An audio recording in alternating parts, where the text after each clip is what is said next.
Amanda, thank you. A new body camera video showing Daytona Beach Police confronting a 76-year-old woman who was accused of shooting and killing her terminally ill husband inside of a hospital. Drop the gun! Man, hold on. You got to build dialogue. Man, tell me what's going on. Tell me what's. I don't want to hurt you. We don't want to hurt you. Tell me what's going on. Well, this was the police response after Ellen Gilland allegedly shot and killed her husband, Jerry, inside of AdventHealth in Daytona Beach. Gilland is being held without bond and facing several charges, including premeditated first-degree murder.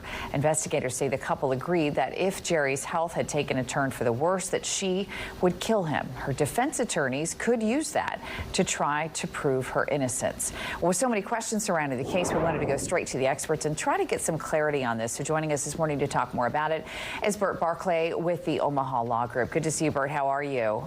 Hey, good morning. How are you? Good, thanks. Well. So this is one of those cases, right, that it strikes an odd balance because you know that perhaps that what this person did was wrong, but at the same time you have empathy for them. How do you go about a case like this? Yeah, I mean, what you have to do on a case like this, Amy, is, really look into all of the facts of the case, look into the background of Miss Gilland, look into the background of this relationship between her and her husband, how long that was, the quality of that relationship, how they were in the community, how they conducted themselves. If Miss Gilland has any type of prior history whatsoever, whether that be criminal history, mental health history, or otherwise. Just a whole mass of evidence that needs to be looked at and developed.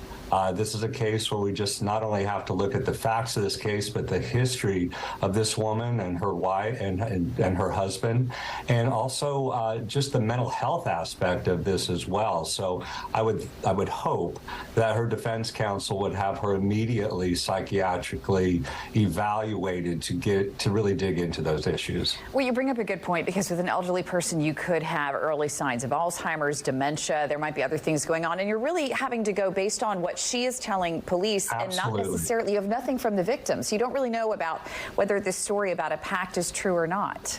100%, 100%. And I would hope that that would be something not only that the state would be looking into, but that the defense would be looking into.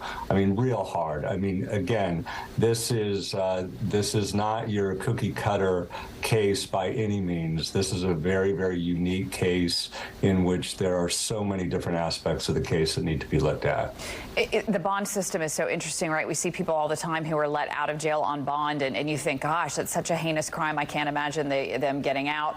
But it happens. In this particular case, she is being held right now without bond. Do you believe that could change? It's possible. Typically in Florida, most individuals that are charged with a criminal offense, most cases, the defendant has a right to a bond. In a case of this nature, there is no right to bond. However, this is the type of case, even given the seriousness of it, that a court could allow her out on bond. It would be unusual, but it would not be beyond possibility. So it's definitely something that would need to be looked at by the defense. There would need to be evidence presented to the court in a full-blown bond hearing, possibly testimony of relatives, of friends, people that know them very, very well, that could attest to her background, could attest to her quality of citizenship, her quality of serving as a good neighbor, someone that's not violent, with no past criminal history, if indeed that is the case. Well, it is certainly a fascinating case, and we'll continue to follow it for many, many months, I'm sure. Very nice of you to join us this early. Attorney Bert Barclay, thank you so much for being here for us this morning. My pleasure. Thank you. Well, here are the next steps in Ellen Gilland's case. There will be a grand jury hearing to determine if she will be officially charged. The state attorney is responsible for making that decision. Now, if it comes to that, Gilland would be arraigned in court and will have to enter a plea. Well,